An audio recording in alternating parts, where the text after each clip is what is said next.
ईश्वरଙ୍କ गौरवर प्रशंसा निमंते जो मुक्ति आम्भे माने पाइछु जीशु ख्रीष्ट से बयना स्वरूप अर्थात आम्भमानंकर मुक्ति निमंते जीशु ख्रीष्ट प्रथमे निजर रक्त रूपक मूल्य देई अछंती। आमे कौन से विश्वास करुछु कि आम विश्वास कौन संपूर्ण रूपे प्रभु जीशुंक ठारे अछि कि जीशुंक मधुर वाक्य चला पथे साजे दीप आमरी चरण अलिभा आलोक देई जीवनर प्रतिपदे जीवनर प्रतिपदे बढ़ाई से सत्य पथ प्रदर्शिका से जे पथ प्रदर्शिका पथ प्रदर्शिका पथ प्रदर्शिका। प्रदर्शक बंधु प्रभु जीशु ख्रीष्टଙ୍କ बहुमूल्य नाम रे आपनको नमस्कार जणाई आजिर पथ प्रदर्शिका कार्यक्रम को स्वागत करूअछि। आपण नियमित ए कार्यक्रम देखुछंती और आपणक मध्यरु अनेक आम सहित फोन रे जोगाजोग करुथिबारु आपण मानकु विशेष धन्यवाद जणाए। आपण मानक मध्यरु जदि केही ए पर्यंत हमकु फोन करि पारि नाहंती तेबे आज ही आम सहित जोगाजोग करंतु। आमे आपणक फोन कॉल रो अपेक्षा रे अछु। आपणक फोन कॉल आमकु आपणक निमंते प्रार्थना करिबाकू व आपणक विषय रे अधिक जानिबाकू सहाय्य करे। आज पुणी थरे ए कार्यक्रम माध्यम रे आपणक सहित साक्षात करिवार सुजोग पाइथिबारु प्रभुंकु धन्यवाद दे। प्रभु आपणकु बहुल भावरे आशीर्वाद करंतु। ईश्वरଙ୍କ वाक्य व आत्मिक जीवन रे आपण दिनकु दिन वृद्धि पांतु। यहाँ ईश्वरଙ୍କ निकटरे आमर प्रार्थना। प्रभु आपणकु बहुल भावरे आशीर्वाद करंतु। गत अध्याय रे आमे आलोचना करिथिलु जे ईश्वर जीशु ख्रीष्टଙ୍କ ठारे तांको क्रूसीय मृत्यु द्वारा स्वर्गर समस्त विषय और जगतर विषय को मिलित करिसंती। आज आमे एफेसिय पुस्तक प्रथम अध्याय 11 पदरु 14 पद पर्यंत उपरे आलोकपात करिबा। एही पद गुड़िकरे पाउल विश्वासी विश्वासिनी मानकर ईश्वरଙ୍କ ठारे आत्मिक अधिकार विषय कहती, जार अर्थ आमे ईश्वरଙ୍କ ठारे पुत्रत्वर संपूर्ण अधिकार बा अनंत जीवनर अधिकार पाइअछु एवं से पुनर्बार आमर परित्राण कारण को पुनरावृत्ति करिसंती जे आमर परित्राण ईश्वरଙ୍କ गौरवर कारण निमंते होइअछि। एही आलोचना को आगको नेबा पूर्वरु आसंतु एक भक्तिमूलक संगीत सुनिबा।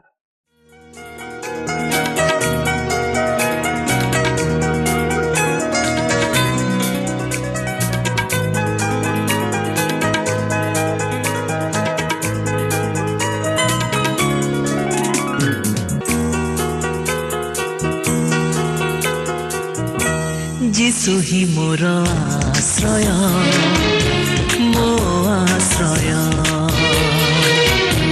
जीशु ही मोर आश्रय मो आश्रय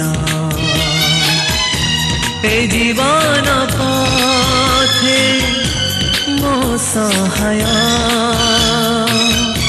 ए जीवन पथे मो सहाय जीशु ही मोर आश्रय मो आश्रय जीशु ही मोर आश्रय मो आश्रय।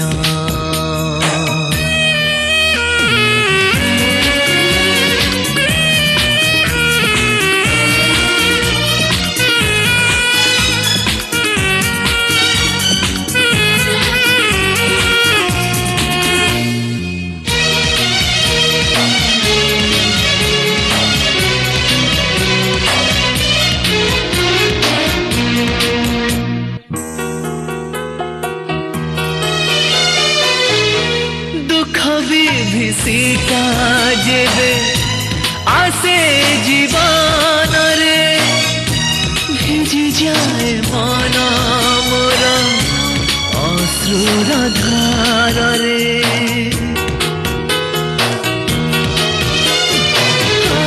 ଦୁଃଖ ବିଭୀଷିକା ଯେବେ ଆସେ ଜୀବନରେ ଭିଜିଯାଏ ମନ ମୋର ଅଶ୍ରୁର ଧାରରେ କହନ୍ତି ସେ ଯେ ପ୍ରେମରେ ରହିଛି ତୋର ପାଖରେ ଭୟ ବି ନାହିଁ ଆସିଲେ ଝଞ୍ଜା ପ୍ରଳୟ ଯିଶୁ ହିଁ ମୋର ଆଶ୍ରୟ ମୋ ଆଶ୍ରୟ ଯିଶୁ ହିଁ ମୋର ଆଶ୍ରୟ ମୋ ଆଶ୍ରୟ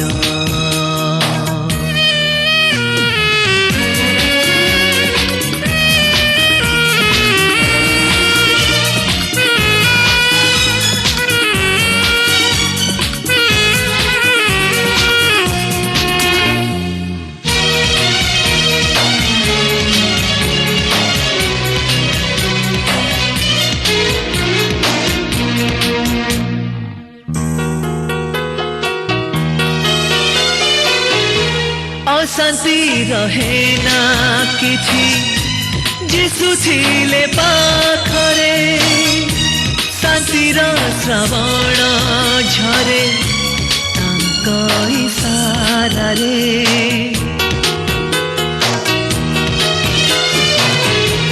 अशांति रहे ना किछि जिसु थिले पाखरे शांतिर श्रवण झरे तांक इशारारे जेते जाए मु दूररे रही थांती से पाखरे हृदय मोर कहती मु तो आश्रय जिसु ही मोर आश्रय मो आश्रय जिसु ही मोर आश्रय मो आश्रय ए जीवन पथे मो सहाय ए जीवन पथे मो सहाय जिसु ही मोर आश्रय मो आश्रय जिसु ही मोर आश्रय मो आश्रय जिसु ही मोर आश्रय मो आश्रय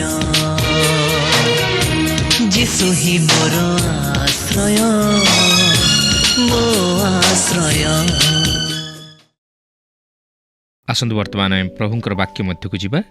आज आम एफिसिया प्रथम पर्वर 11 पदरू आरंभ करी 14 पद पर्यंत अध्ययन करने निमंते जिबा।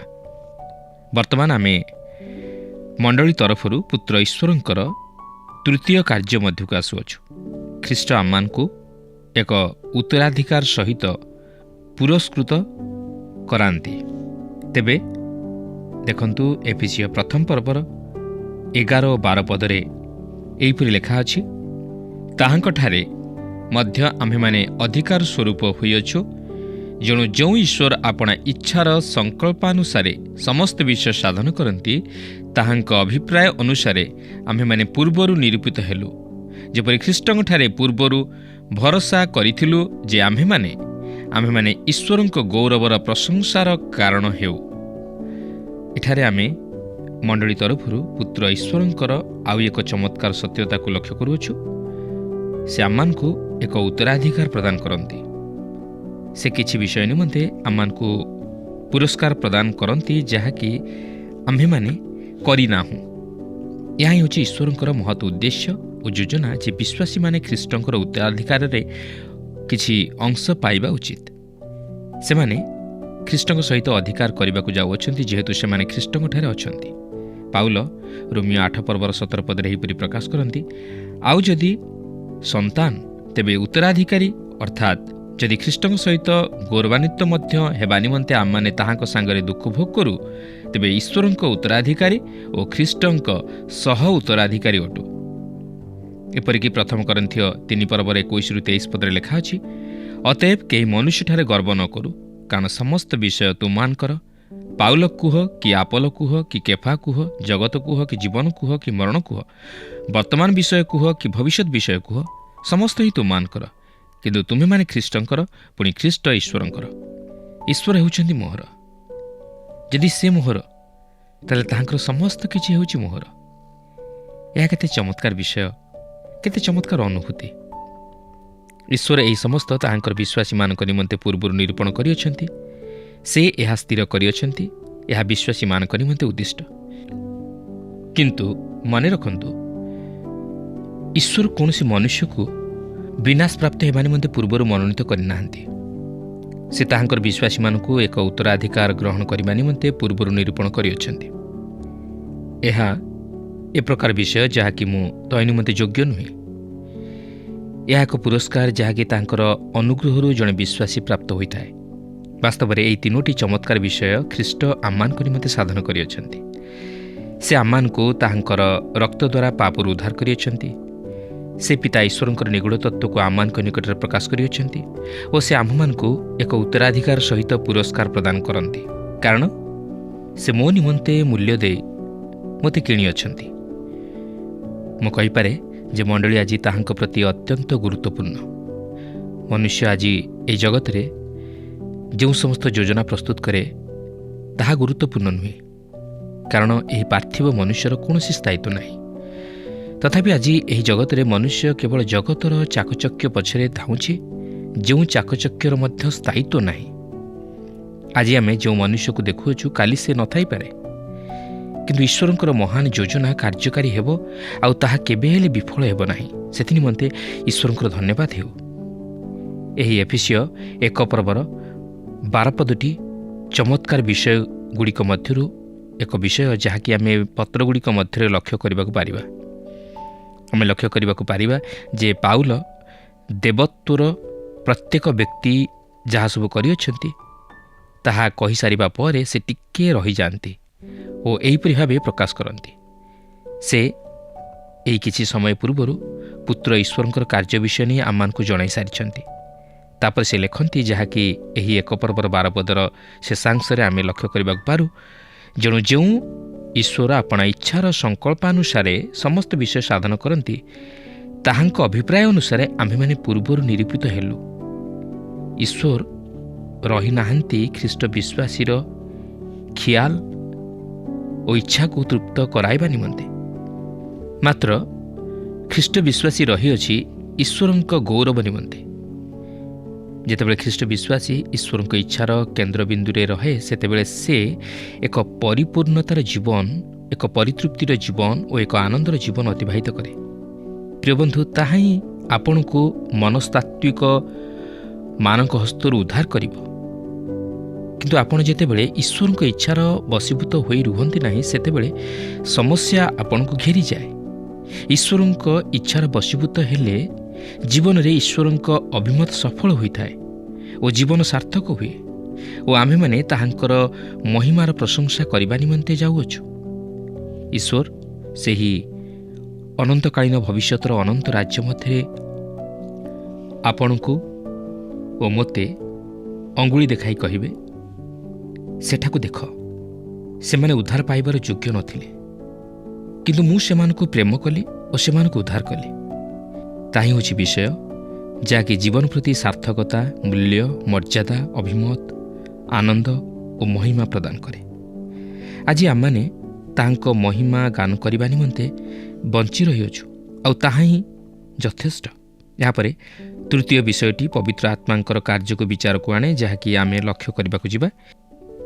ତେବେ ଏଫେସୀୟ 1 ପର୍ବର 1 ପଦରୁ 12 ପଦ ପର୍ଯ୍ୟନ୍ତ ଅଧ୍ୟୟନ କରି ଆମେ ଲକ୍ଷ୍ୟ କରିବାକୁ ପାରିଲୁ ଯେ ଈଶ୍ୱର ମଣ୍ଡଳୀର ଯୋଜନା କଲେ ଓ ପୁତ୍ର ଈଶ୍ୱର ମଣ୍ଡଳୀ ନିମନ୍ତେ ମୂଲ୍ୟ ଦେଲେ। ମାତ୍ର ଏହାପରେ 13 ଓ 14 ପଦରେ ଆମେ ଲକ୍ଷ୍ୟ କରିବାକୁ ଯିବା, ପବିତ୍ର ଆତ୍ମା ଈଶ୍ୱର ମଣ୍ଡଳୀକୁ ସୁରକ୍ଷା ପ୍ରଦାନ କରନ୍ତି। ଯେତେବେଳେ ଆମେ ପବିତ୍ର ଆତ୍ମାଙ୍କର କାର୍ଯ୍ୟକୁ ଲକ୍ଷ୍ୟ କରୁ ସେତେବେଳେ ଆମେ ତାହାଙ୍କର ତିନୋଟି କାର୍ଯ୍ୟକୁ ଲକ୍ଷ୍ୟ କରୁ। ପ୍ରଥମତଃ ସେ ଆମମାନଙ୍କୁ ଏକ ନୂତନ ହୃଦୟ ଓ ସ୍ୱଭାବ ପ୍ରଦାନ କରନ୍ତି।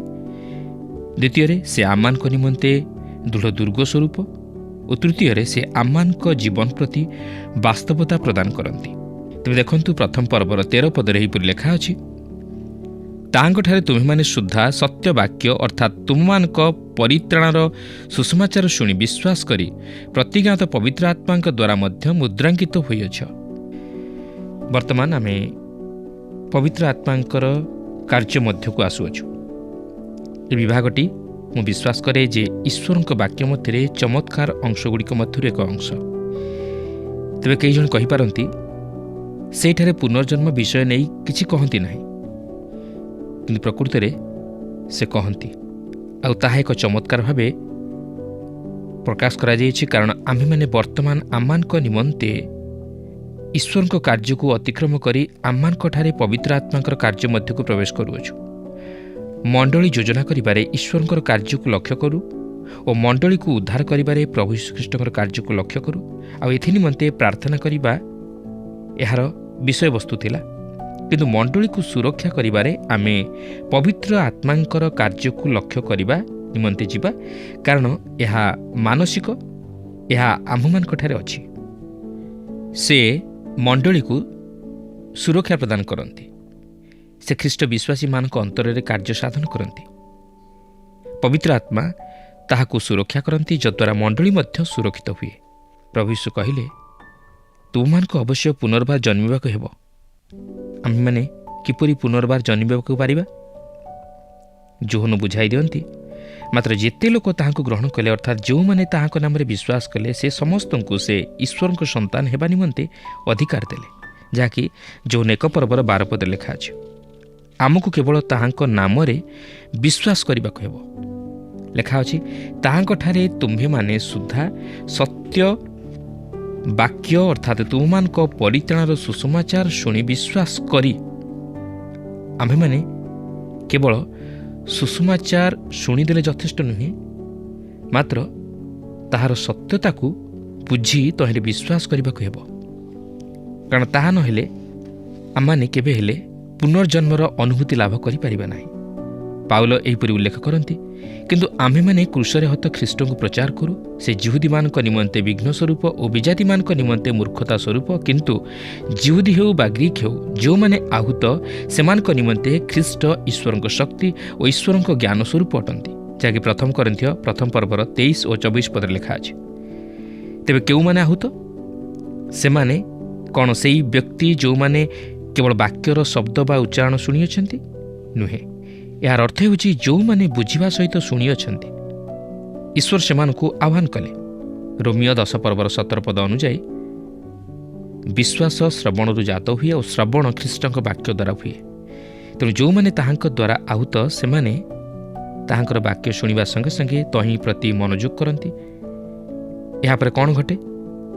1 ପିତର 1 ପର୍ବର 23 ପଦରେ ଲେଖା ଅଛି, ଯେଣୁ ତୁମେମାନେ କ୍ଷୟଣୀୟ ବୀଜରୁ ନୁହେଁ, ବରଂ ଅକ୍ଷୟ ବୀଜରୁ ଅର୍ଥାତ୍ ଈଶ୍ୱରଙ୍କ ଜୀବନ୍ତ ଓ ଚିରସ୍ଥାୟୀ ବାକ୍ୟ ଦ୍ୱାରା ପୁନର୍ଜାତ ହୋଇଅଛ। ଈଶ୍ୱରଙ୍କ ବାକ୍ୟ ପ୍ରଚାରିତ ହୁଏ। ଆମେମାନେ କହୁ ଯେ ଈଶ୍ୱରଙ୍କ ପୁତ୍ର ଆପଣଙ୍କ ନିମନ୍ତେ ମୃତ୍ୟୁଭୋଗ କଲେ, ଆଉ ଆପଣ ଯଦି ତାହାଙ୍କଠାରେ ବିଶ୍ୱାସ କରନ୍ତି ତାହେଲେ ଆପଣ ଉଦ୍ଧାରପ୍ରାପ୍ତ ହେବେ। ଶୁଣିବା ପରେ ବିଶ୍ୱାସ କରିବା ହେଉଛି ଏକ ଯୁକ୍ତିଯୁକ୍ତ ପଦକ୍ଷେପ। ଲେଖା ଅଛି, ତାହାଙ୍କଠାରେ ତୁମେମାନେ ସୁସମାଚାର ଶୁଣି ବିଶ୍ୱାସ କରିଅଛ। ତେବେ ଏହି ସମସ୍ତ କାର୍ଯ୍ୟ ପବିତ୍ର ଆତ୍ମା ଈଶ୍ୱରଙ୍କ ବାକ୍ୟ ମଧ୍ୟ ଦେଇ ବିଶ୍ୱାସୀ ଅନ୍ତରରେ ସାଧନ କରନ୍ତି, ଯଦ୍ୱାରା ସେ ଈଶ୍ୱରଙ୍କ ବାକ୍ୟ ଶୁଣି ତହିଁରେ ବିଶ୍ୱାସ କରେ ଓ ଯେଉଁ ମୁହୂର୍ତ୍ତରେ ସେ ଖ୍ରୀଷ୍ଟଙ୍କଠାରେ ବିଶ୍ୱାସ କରେ ସେ ପୁନର୍ଜନ୍ମର ଅନୁଭୂତି ଲାଭ କରେ, ଅର୍ଥାତ୍ ଆତ୍ମିକ ଜୀବନରେ ନୂତନୀକୃତ ହୁଏ। ଲେଖା ଅଛି, ତାହାଙ୍କଠାରେ ତୁମେମାନେ ସୁସମାଚାର ଶୁଣି ବିଶ୍ୱାସ କରି ପ୍ରତିଜ୍ଞାତ ପବିତ୍ର ଆତ୍ମାଙ୍କ ଦ୍ୱାରା ମଧ୍ୟ ମୁଦ୍ରାଙ୍କିତ ହୋଇଅଛ। ଏହି ପବିତ୍ର ଆତ୍ମାଙ୍କ ଦ୍ୱାରା ମୁଦ୍ରାଙ୍କିତ ହେବା ବିଷୟ ପବିତ୍ର ଆତ୍ମାରେ ବାପ୍ତିଜିତ ହେବା ବିଷୟକୁ ପ୍ରକାଶ କରେ। ଯେଉଁ ମୁହୂର୍ତ୍ତରେ ଆପଣ ଖ୍ରୀଷ୍ଟଙ୍କଠାରେ ବିଶ୍ୱାସ କଲେ, ସେହି ମୁହୂର୍ତ୍ତରେ ଆପଣ ପବିତ୍ର ଆତ୍ମାରେ ବାପ୍ତିଜିତ ହେଲେ। ଏହି ତିନୋଟି ଯାକ ଘଟଣା ଏକ ସମୟରେ ଘଟିଥାଏ ଓ ପବିତ୍ର ଆତ୍ମା ବିଶ୍ୱାସୀ ଅନ୍ତରରେ ସେହି କାର୍ଯ୍ୟ ସାଧନ କରିଥାନ୍ତି। ସେ ପ୍ରଥମେ ବାକ୍ୟ ଶୁଣିବା ନିମନ୍ତେ ଆମର ଆତ୍ମିକ କର୍ଣ୍ଣକୁ ଖୋଲି ଦିଅନ୍ତି ଓ ଏହାପରେ ସେହି ବାକ୍ୟ ମଧ୍ୟ ଦେଇ ଆମ ହୃଦୟରେ ବିଶ୍ୱାସ ଜାତ କରାନ୍ତି ଓ ଶେଷରେ ଆମକୁ ମୁଦ୍ରାଙ୍କିତ କରାନ୍ତି, ଅର୍ଥାତ୍ ଆମକୁ ଆତ୍ମିକ ଜୀବନରେ ନୂତନୀକୃତ କରାଇ ଖ୍ରୀଷ୍ଟଙ୍କ ସହିତ ସଂଯୁକ୍ତ କରାନ୍ତି ଓ ଆମ୍ଭେମାନେ ପବିତ୍ର ଆତ୍ମାରେ ବାପ୍ତିଜିତ ହୋଇ ଖ୍ରୀଷ୍ଟୀୟ ମଣ୍ଡଳୀର ଅଂଶୀ ହେଉ। ଆଉ ସେହି ମୁଦ୍ରାଙ୍କ ପବିତ୍ର ଆତ୍ମା ନିଜେ ଆଜି ଏପରି ଲୋକମାନେ ଅଛନ୍ତି ଯେଉଁମାନେ ଯୁକ୍ତି କରନ୍ତି ଯେ ପିତା ଈଶ୍ୱର ଅଥବା ପୁତ୍ର ଈଶ୍ୱର ଏହି ମୁଦ୍ରାଙ୍କିତ କାର୍ଯ୍ୟରେ ପବିତ୍ର ଆତ୍ମାଙ୍କ ସହିତ ସାମିଲ ହୁଅନ୍ତି ନା ପବିତ୍ର ଆତ୍ମା ନିଜେ ସେହି ମୁଦ୍ରାଙ୍କିତ କରନ୍ତି। ମୁଁ ଏହି ଅଂଶଟିକୁ ଏହି ଅର୍ଥରେ ବୁଝେ ଯେ ପବିତ୍ର ଆତ୍ମା ହେଉଛନ୍ତି ସେହି ମୁଦ୍ରାଙ୍କ। ପିତା ଈଶ୍ୱର କ୍ରୁଶ ଉପରେ ମୃତ୍ୟୁବରଣ କରିବା ନିମନ୍ତେ ପୁତ୍ରଙ୍କୁ ଦେଲେ, କିନ୍ତୁ ପୁତ୍ର ନିଜେ ନିଜକୁ ସ୍ୱେଚ୍ଛାକୃତ ଭାବେ ଉତ୍ସର୍ଗ କଲେ। ତେଣୁକରି ପିତା ଓ ପୁତ୍ର ଉଭୟ ଦେଲେ। ପିତା ଈଶ୍ୱର ଓ ପୁତ୍ର ଈଶ୍ୱର ଉଭୟ ଏକ ନିର୍ଦ୍ଦିଷ୍ଟ କାର୍ଯ୍ୟକୁ ସମ୍ପାଦନ କରିବା ନିମନ୍ତେ ପବିତ୍ର ଆତ୍ମାଙ୍କୁ ପଠାଇଲେ। ପବିତ୍ର ଆତ୍ମାଙ୍କର ଏହି ମୁଦ୍ରାଙ୍କିତ କାର୍ଯ୍ୟରେ ଦୁଇଟି ଉଦ୍ଦେଶ୍ୟ ଥିବାର ପରିଲକ୍ଷିତ ହୁଏ। ପ୍ରଥମତଃ ସେ ବିଶ୍ୱାସୀର ହୃଦୟରେ ଈଶ୍ୱରଙ୍କର ପ୍ରତିମୂର୍ତ୍ତିକୁ ପ୍ରତିଷ୍ଠିତ କରାନ୍ତି, ବିଶ୍ୱାସୀକୁ ତହିଁର ବାସ୍ତବତା ଜଣାଇ ଦେବା ନିମନ୍ତେ। ଆପଣ ଜାଣିଥିବେ ଯେ ପ୍ରତ୍ୟେକ ମୁଦ୍ରାଙ୍କ ତାହାର କିଛି ନା କିଛି ପ୍ରତିମୂର୍ତ୍ତି ବହନ କରିଥାଏ। ପବିତ୍ର ଆତ୍ମା ବିଶ୍ୱାସୀ ଜୀବନରେ ଠିକ୍ ତାହା ହିଁ ସାଧନ କରିଥାନ୍ତି। ଯୋହନ 3:33 ଲେଖା ଅଛି, ଯେ ତାହାଙ୍କର ସାକ୍ଷ୍ୟ ଗ୍ରହଣ କରିଅଛି ଈଶ୍ୱର ଯେ ସତ୍ୟ ଏହା ସେ ମୁଦ୍ରାଙ୍କନ କରିଅଛି। ଦ୍ୱିତୀୟ ଉଦ୍ଦେଶ୍ୟଟି ହେଉଛି ଯଥାର୍ଥ ଭାବେ ଉତ୍ତରାଧିକାରକୁ ସାବ୍ୟସ୍ତ କରାଇବା। 2 ତିମୋଥୀ 2:19 ଲେଖା ଅଛି, ତଥାପି ଈଶ୍ୱରଙ୍କ ସ୍ଥାପିତ ସୁଦୃଢ଼ ଭିତ୍ତିମୂଳ ଅଟଳ ରହିଅଛି, ଆଉ ତହିଁ ଉପରେ ଏହା ମୁଦ୍ରାଙ୍କିତ ହୋଇଅଛି, ପ୍ରଭୁ ଆପଣ ଲୋକମାନଙ୍କୁ ଜାଣନ୍ତି, ଆଉ ଯେ କେହି ପ୍ରଭୁଙ୍କର ନାମ ଧରେ ସେ ଅଧର୍ମରୁ ଦୂରରେ ରହୁ। ଘଟଣାଟି ହେଉଛି ଯେ ସେ ଆପଣଙ୍କୁ ସୁରକ୍ଷା କରିବା ଅର୍ଥ ନୁହେଁ ଯେ ଆପଣ ପାପରେ ଜୀବନ ଅତିବାହିତ କରିବେ। ଯଦି ଆପଣ ପ୍ରଭୁଙ୍କ ନାମ ଧରିବାକୁ ଚାହାନ୍ତି ତାହେଲେ ଆପଣ ଅଧର୍ମରୁ ଦୂରରେ ରହିବା ଉଚିତ। ଯଦି ତାହା ଆପଣଙ୍କ ଜୀବନରେ ଦେଖା ନଯାଏ ତାହେଲେ ଆପଣ ନୂତନୀକୃତ ହୋଇନାହାନ୍ତି କି ମୁଦ୍ରାଙ୍କିତ ହୋଇନାହାନ୍ତି। ପବିତ୍ର ଆତ୍ମା ହେଉଛନ୍ତି ମୁଦ୍ରାଙ୍କ, ଆଉ ତାହା ନିଶ୍ଚିତ କରାଇଦିଏ ଯେ ଈଶ୍ୱର ଆମମାନଙ୍କୁ ମୁକ୍ତ କରିବାକୁ ଯାଉଅଛନ୍ତି। ଆମ୍ଭେମାନେ ସେହି ମୁକ୍ତିର ଦିନ ନିମନ୍ତେ ମୁଦ୍ରାଙ୍କିତ ହୋଇଅଛୁ। ଦିନ ଆସୁଅଛି ଯେତେବେଳେ କି ପବିତ୍ର ଆତ୍ମା ଖ୍ରୀଷ୍ଟ ବିଶ୍ୱାସୀମାନଙ୍କୁ ଅର୍ଥାତ୍ ଆମ୍ଭମାନଙ୍କୁ ଖ୍ରୀଷ୍ଟଙ୍କ ନିକଟରେ ସମର୍ପଣ କରିବେ। ସେହିପରି ମୁଦ୍ରାଙ୍କିତ ହେବା ଅତି ସୁନ୍ଦର ବିଷୟ। ଆମ୍ଭେମାନେ ଠିକ୍ ଏକ ପତ୍ର ପରି ଯାହାକି ନିଶ୍ଚିତ କରାଯାଇଅଛି।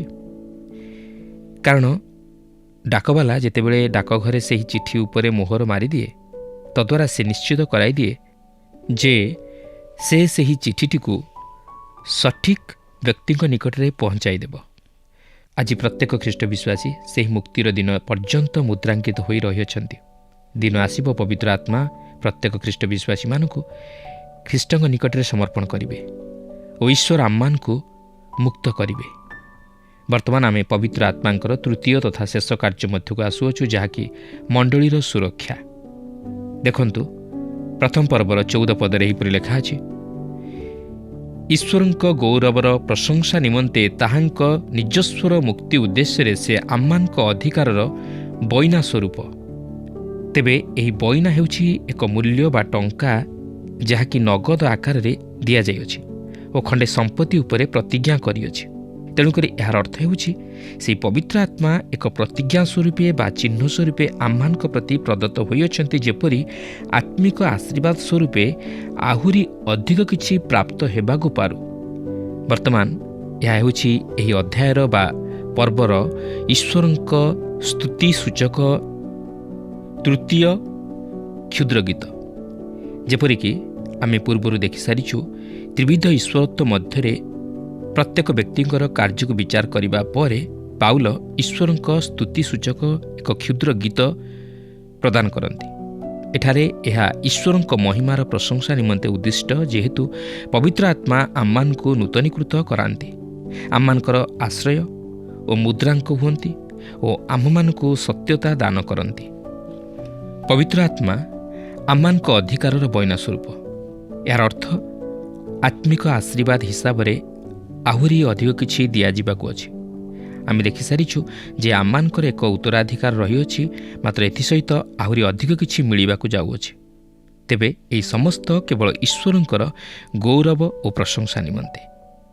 ଏଠାରେ ଏହା ହେଉଛି ଈଶ୍ୱରଙ୍କ ମହିମାର ପ୍ରଶଂସା ଯେ ପବିତ୍ର ଆତ୍ମା ଆମମାନଙ୍କୁ ନୂତନୀକୃତ କରାନ୍ତି ଓ ଆମମାନଙ୍କର ମୁଦ୍ରାଙ୍କ ସ୍ୱରୂପ ହୁଅନ୍ତି ଓ ଆମମାନଙ୍କୁ ବାସ୍ତବତା ମଧ୍ୟ ଦେଇ କଢ଼ାଇ ନିଅନ୍ତି ଓ ଈଶ୍ୱରଙ୍କ ବାସ୍ତବ ପ୍ରତିମୂର୍ତ୍ତି ଆମମାନଙ୍କ ହୃଦୟରେ ପ୍ରତିଷ୍ଠିତ କରାନ୍ତି। ତେଣୁ ଏହି ସମସ୍ତ ଗୌରବମୟ ସତ୍ୟଗୁଡ଼ିକ ବର୍ତ୍ତମାନ ପାଉଲଙ୍କୁ ପ୍ରାର୍ଥନା କରିବା ନିମନ୍ତେ ପ୍ରବର୍ତ୍ତାଏ, ଯାହାକି ଆମେ ପରବର୍ତ୍ତୀ କାର୍ଯ୍ୟକ୍ରମରେ ଅଧ୍ୟୟନ କରି ଆଲୋଚନା କରିବା।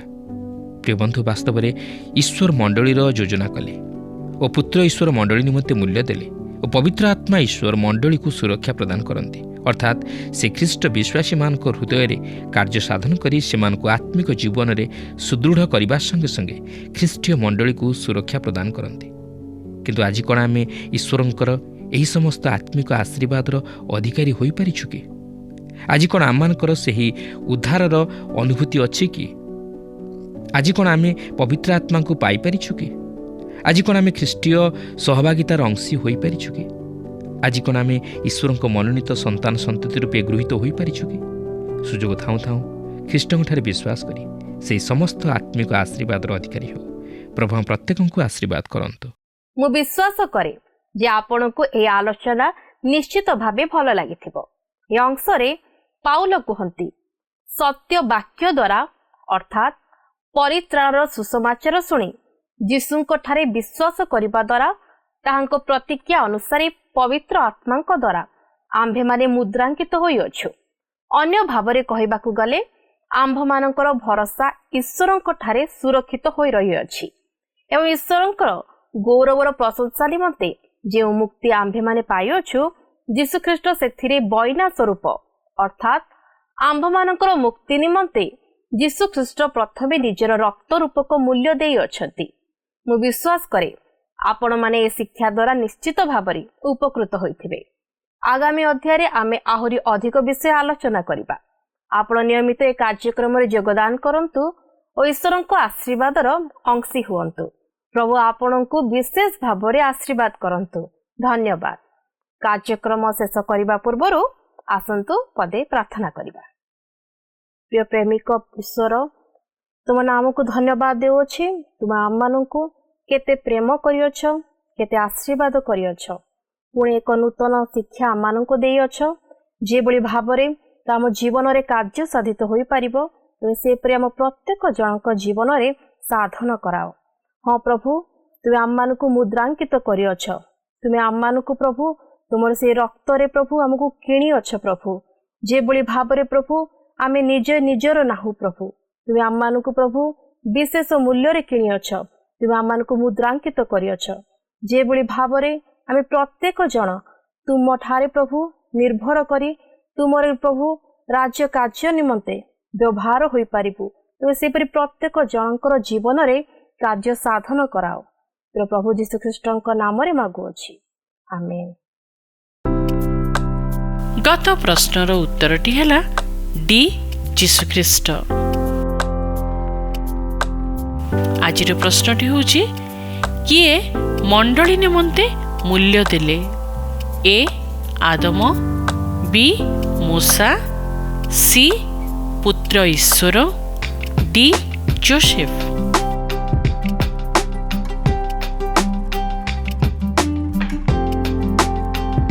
এই প্রশ্নর উত্তর আসন্তাকালি সন্ধ্যা 6টা মধ্যে option A, B, C, D মধ্যরু সঠিক উত্তর বাছি আপনার নাম ও সম্পূর্ণ ঠিকনা সহিত 9777221415 ফোন নম্বরে SMS কিংবা WhatsApp দ্বারা জଣାଇବାକୁ অনুরোধ।